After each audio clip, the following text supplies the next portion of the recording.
นอนนับกัน7 คนข้างนอกนี่มีคนนอนอยู่บ่ล่ะไอ้นอนอ้ายใหญ่บ่โดยอ๋ออ้ายใหญ่นอนอยู่นี่จะคนก็อ้าย2 คนกับน้องนาบ่โดยเบิ่งน้ำแน่เป็นนี่ได้พี่น้อย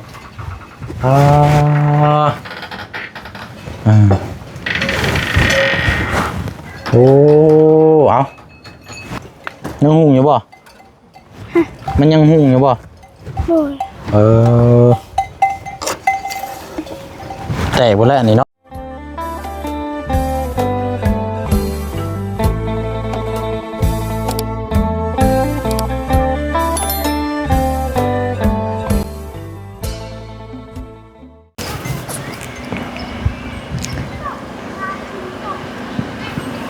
โอ้หมักพร้าวนี่เบิดแล้วเนาะมารอบนี้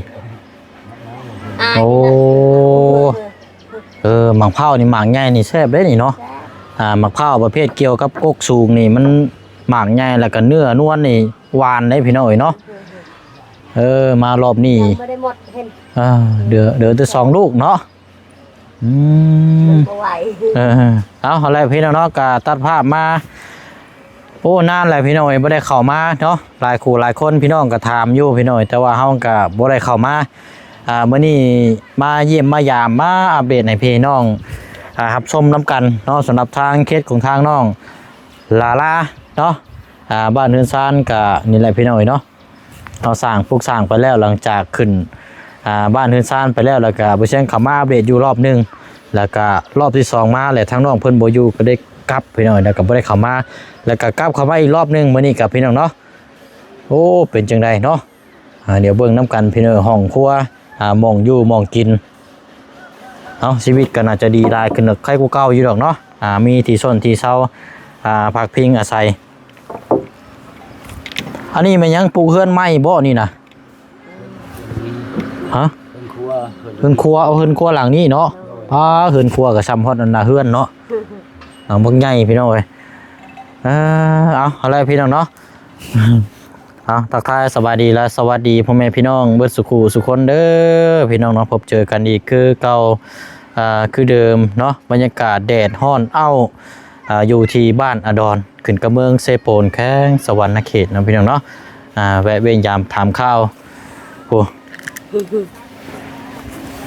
ชื่อในได้ก่อเจ้านะชื่อดาราโมเมนนะเอาเลยเนาะโมเมนหลอกชื่อลาลานี่เอาเบิ่งหาเบิ่งระเบ้านี่ไม่ก่อนเอาอะไรมาจะหึงเลยชื่อลาลาเนาะเอายกมือสบายดีทั้งปลาลูกพี่น้องก่อนสบายดีเอ้ยเด้ออันนี้ก็ทางแม่น้องยังเกาะเขาจำชื่อเลยเมตาบ่เป็นพี่น้องกันแล้วเนาะเพราะว่าเฮือนหลังน้อยนี่กันอันนี้นะพี่น้อยทั้งแม่น้องดารามานอนเช่าอยู่นี่เนาะวันนี้ชมเจ้าน่ะนอนอยู่นี่บ่บัดนี้นะนอนอยู่นี่โอ้เฮือนหลังเก่าเลยจะเป็นนี่ได้นะเพิ่นเลยขอญาตพ่อใหญ่ใจดีครับพ่อใหญ่ใจดีช่วยอันนี้นะเฮือนหลังเก่านั่นมากแล้วเนาะแต่ว่ายังบ่ทันได้ย่อเนาะยังตั้งอยู่จักเสาก็อ้าย12 เสาโอ้ใหญ่ได้เนาะขนาดเก่านี่ยังพอแห้งเลยมากเลยก็บ่มีเมืองนอนก็ได้พากันมาอยู่นี้บัดนี้เนาะแต่ว่าอยู่เฮือนทั้งแม่น้องลาลาอยู่นี่นะเนาะแต่ว่ามันก็เป็นเฮือนเจ้าละว่าตะกี้กันเนาะพอดารานี่น้องอายนี่แหละโดยน้องไผ่อันน่ะทางง่ายนี่เป็นลุงเนาะเป็นลุงอันน่ะทางน้องลาลาพี่น้อยนี่แหละเพราะว่าอันน่ะทางน้องชายนั่นเป็นผู้นี้เนาะเอาเมียกับผู้นี้โดยพอมันเชียร์แล้วเอาโอเคเนาะไปเดี๋ยวพานะว่าไปอัปเดตเบิ่งเฮือนซ่านก่อนไปเลาะเบิ่งพูนก่อนจังน้อยเนาะบ่ได้มานานเลยไปลกย่างไปเบิ่งพุ่นละโอ้เนาะเดี๋ยวเลอะนี่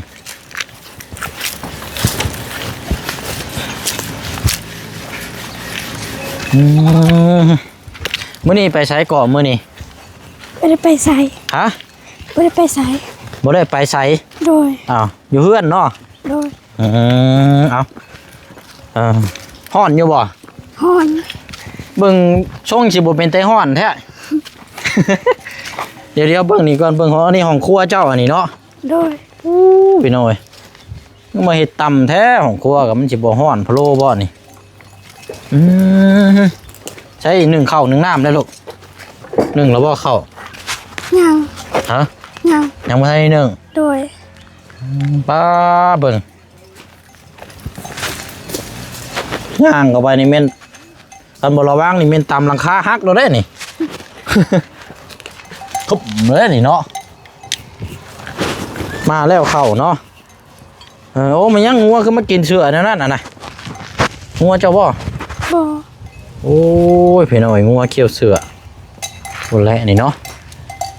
เอามานี่หันมาพี่ก่อนเฮามาพี่ละนี่แหละพี่น้อยเนาะหลังจากพูดแล้วครับก็บ่ได้มาแต่หึงแหละแต่ว่าฟ้าฝนเนี่ยบ่ค่อยดีปานใดปีนี้เนาะก็บ่ได้ค่อยตก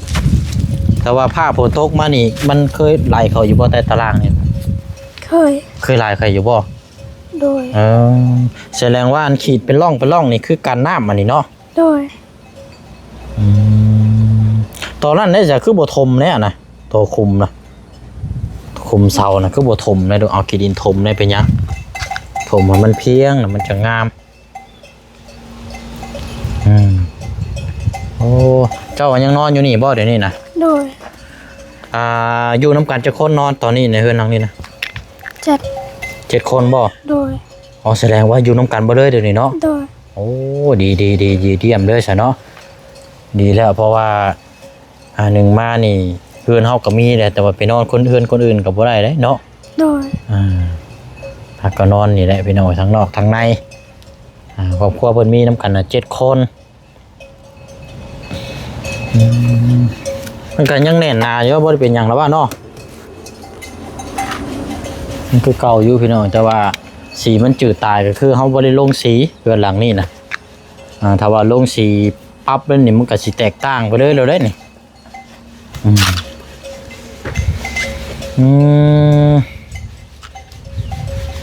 ดีแล้วพี่น้อย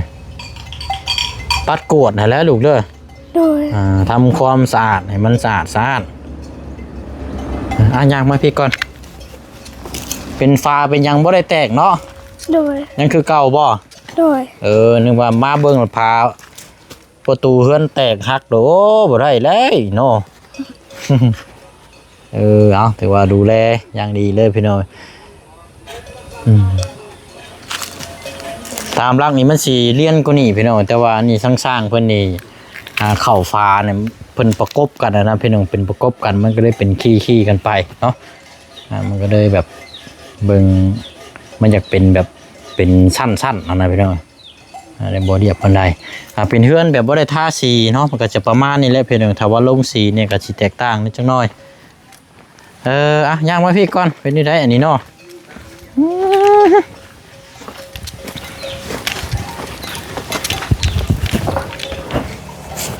ฮ้อนโอเคได้ใช่นี่เนาะนอนกลางค่ำกลางคืนมานี่ฮ้อนอยู่บ่ ฮ้อนอยู่ โดย หลอกฟืนหลอกไฟโซลาร์เซลล์มีจักรลอกอยู่เฮือนเจ้า หนึ่ง ฮะ อันหนึ่ง มีอันนึง โดย ใต้อยู่เทิงเฮือนนี่บ่ โดย หุ่งอยู่เนาะ โดย แต่ว่าแถวใต้ตารางแล้วนี่บ่ได้มีบ่ บ่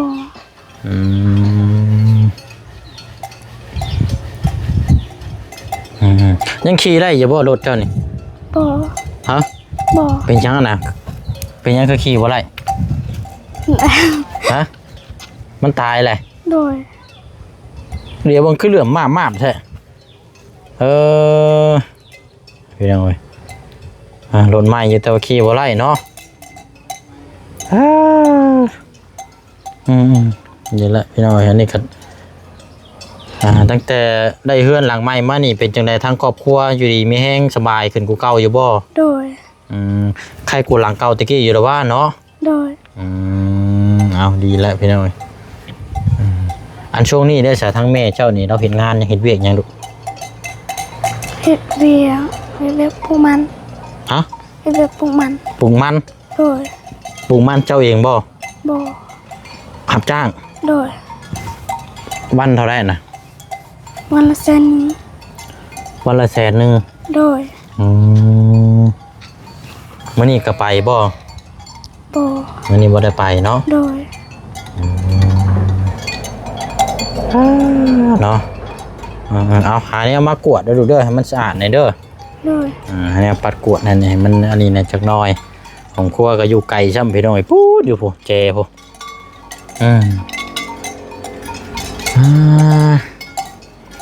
บ่ได้มาแต่เฮิงเลยเนาะ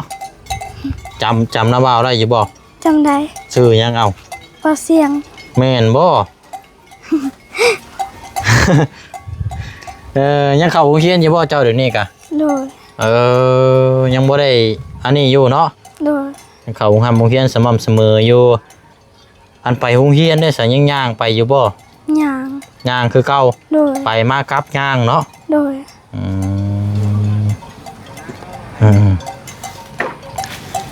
ถามว่ามีรถถีบนี่ปั้นเป็นไงสิง่ายอยู่เนาะ โดย ถ้ามีรถถีบนี่เจ้าก็สิปั้นเป็นอยู่บ่ เป็น อยู่บ่ โดย เอ้าเคยมีรถถีบขี่อยู่บ่ บ่มี เอ้าสิปั้นได้อยู่บ่ซะ สิปั้นได้อยู่บ่ ได้เยอะ ได้อยู่เนาะ โดย ถ้ามันมีเนี่ยมันเป็นอย่างมันดอกเนาะ โดย พอน้องเพิ่นก็ใหญ่แล้วพี่น้องน่าจะได้อยู่ดอกอายุเท่าใดก็13บ่ ได้ 12 13แล้วเนาะ โดย 13ปีแล้วพี่น้องอันพานาว่าวขึ้นไปเบิ่งเทิงเฮือนเนี่ยได้บ่จังหน่อย ไปถึงเหือน ขึ้นไปเบิ่งจังหน่อยไป โดย ไปย่างก่อนเจ้าอะไรมาอะไรพี่น้องเราเบิ่งน้ำปั่นจังหน่อยก่อน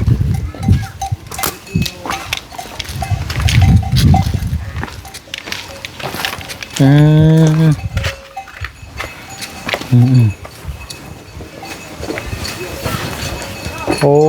เนาะกระโตกช่วยเข่ากันเนาะใหญ่นี่ล้อนี่ซึ่ง นอนนับกัน7 คนข้างนอกนี่มีคนนอนอยู่บ่ล่ะ นี่ ไอ้นอน อาย ไอ้ใหญ่บ่ โดย อ๋อไอ้ใหญ่นอนอยู่นี่จะคนก็ อาย2 คนกับน้องนาบ่ โดย มี2 คนเนาะใช้หาเบิ่งขอเบิ่งน้ำแน่เป็นนี่ได้พี่น้อย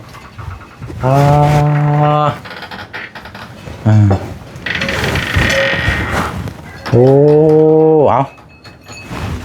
นี่ข้าวสารเนี่ยนี่เนาะข้าวสารสอบนึงเนาะผ้าห่มผ้าเพมีซำนี่บ่ลูก โดย โอ้อันนี้ก็มีอยู่อันนี้เนาะโอ้เอารักษาทำความสะอาดเอาปัดกวดเด้อ โดย ปัดกวดถูเอาเรื่อยๆนะมันสะอาดสะอ้านนี่แหละกันเวลาไปทางใดกับเพิ่นหาดึงมาพิยุประตูเวลาไปมาทางใดกับเจ้าปิดนี่หาลูกกุญแจมาล็อกไว้เด้อ โดย เครื่องของจังโมเฮียบอฮานี่ล็อกปิดไว้เลยเด้อลูกเด้อวันยังมื้อนี่ วันอาทิตย์ วันอาทิตย์ โดย บ่แม่นวันจันทร์บ่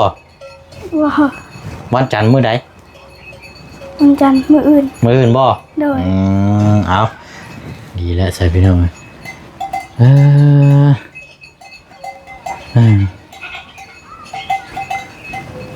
หลอกชะลอเซลนี่บ่มีอยู่นี่เนาะ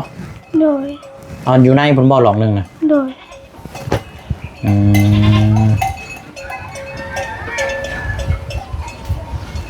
เวลาลมมานี่บ่ได้คุยบ่แน่นอยู่บ่ โดย แน่นอยู่เนาะ โดย ไปนะยางลงลงก่อนเอาละปัดกวดเอาดีแล้วพี่น้อยมันสะอาดสะอาด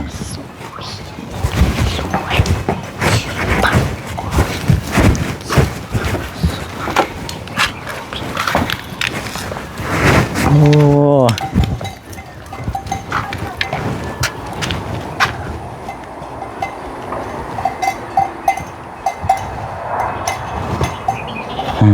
ละเนาะได้พี่น้อยทางนี้ก่อนอันนี้อันยังเกาะคูถังกะละมังเอาใช้ไล่อยู่บ่นี่นะยังหุ่งอยู่บ่มันยังหุ่งอยู่บ่ โดย แตกหมดแล้วนี่เนาะแสงอาทิตย์พี่น้อง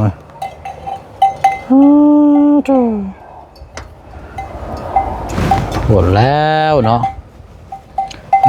มะม่วงเจ้ากกนี่ปีนี้บ่มีเลยปีนี้เนาะบ่มีหมากเลยพี่น้อยบ่ได้กินเลยมาปีที่แล้วยังว่าแล้วพอได้กินหมากมาปีนี้บ่มีเลยปีนี้มีแต่ใบ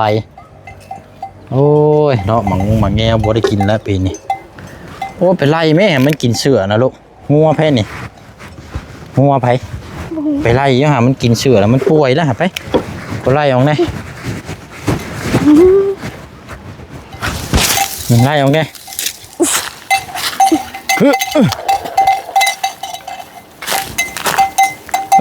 เอาโยนลงพูเสือนะเดี๋ยวมันจะมาเคี่ยวอีก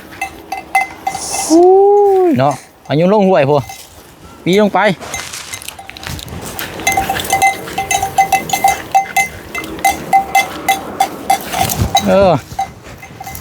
เคี่ยวเสือเคี่ยวยังแล้วนี่พี่น้อง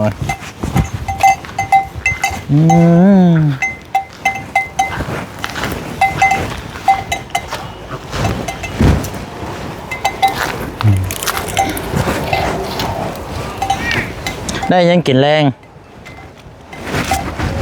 น้องใหม่ ใช้หน่อไม้เจ้า ทำไมเพื่อ ฮะใช้หน่อไม้อยู่ใช้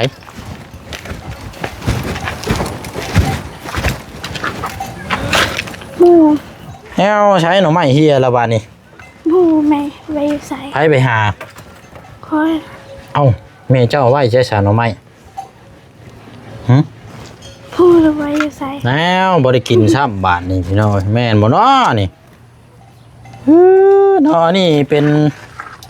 เศษไม้จากที่เหลือเนาะเศษไม้จากที่เหลือแล้วมาให้โต๊ะนั่งนี่พี่น้องอยู่จากเฮือนนี่แหละไว้เห็นนั่งอันนี้มียังอันนี้กระยังใส่ยังอันนี้นะสอนปลา โดย เจ้าบ่ได้ไปหาสอนปลาบ่ช่วงนี้ บอ ไปหาอยู่หากินคือแต่เก่าบ่ได้ไปบ่ กลับไปอยู่ ไปอยู่เนาะ โดย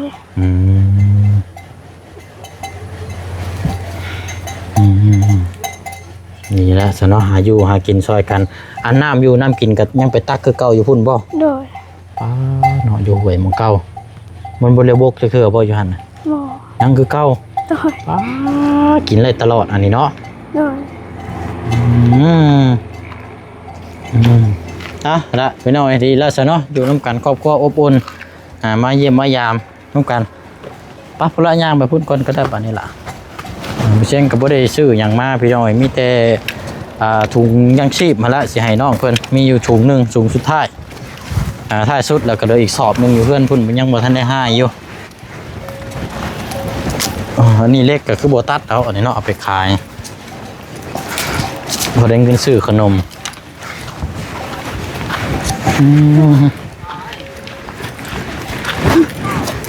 เอาย่างมาพี่ก่อน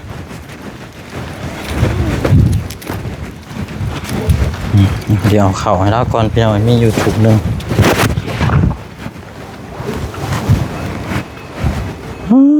ห่อนแท้นี่เนาะ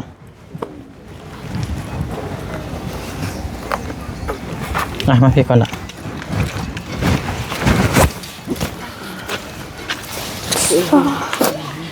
เสือบ่ใช่ห้อนบ่ฮะ